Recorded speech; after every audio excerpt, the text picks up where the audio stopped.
America నుండి 104 మంది వలసదారుల విమానం అమృత్సర్కు ఫిబ్రవరి 5న చేరింది. వలసదారుల చేతులకు సంకెళ్లు వేశారని సోషల్ మీడియాలో పోస్టులు వైరల్గా మారింది.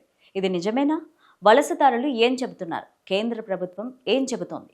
అసలు ఏం జరిగిందో తెలుసుకుందాం. అమెరికాలో సరైన పత్రాలు లేకుండా ఉన్న వలసదారులను స్వదేశాలకు ట్రంప్ ప్రభుత్వం పంపిస్తోంది.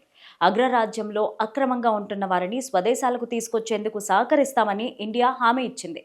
అమెరికా మిలిటరీ విమానం C-17లో 104 మంది భారతీయులు ఫిబ్రవరి 5 మధ్యాహ్నం పంజాబ్ అమృత్సర్కు చేరుకున్నారు. ఇండియాకు తిరిగి వచ్చే వారిలో 19 మంది మహిళలు, 13 మంది మైనర్లు కూడా ఉన్నారు.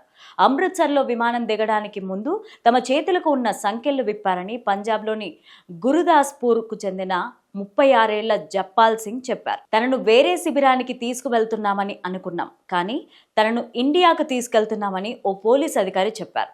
తన చేతులకు సంకెళ్లు వేసి తమ కాళ్లకు గొలుసులను వేసి బంధించారు.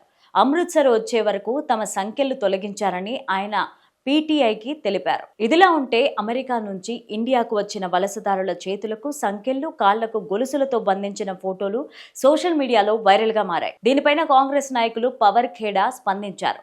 అక్రమ వలసదారులను నేరస్తులుగా పంపించడం అవమానకరమన్నారు. ఈ ఫోటోలపైన PIB ఫ్యాక్ట్ చెక్ డిపార్ట్మెంట్ పరిశీలించింది. ఈ ఫోటోలు ఫేక్ అని PIB తెలిపింది. అయితే సోషల్ మీడియాలో పోస్ట్ చేసిన ఫోటోలు గ్వాటెమాలాకు చెందిన వారిగా వివరించింది. వలసదారుల విషయంలో అమెరికా ప్రభుత్వం తీరును ఇండియా కూటమి తప్పుపట్టింది. ప్రధాని, విదేశాంగ శాఖ మంత్రి దీనిపైన ఎందుకు మౌనంగా ఉన్నారని విపక్షాలు ప్రశ్నిస్తున్నాయి. ఫిబ్రవరి 6న పార్లమెంట్ ఆవరణలో నిరసనకు దిగారు.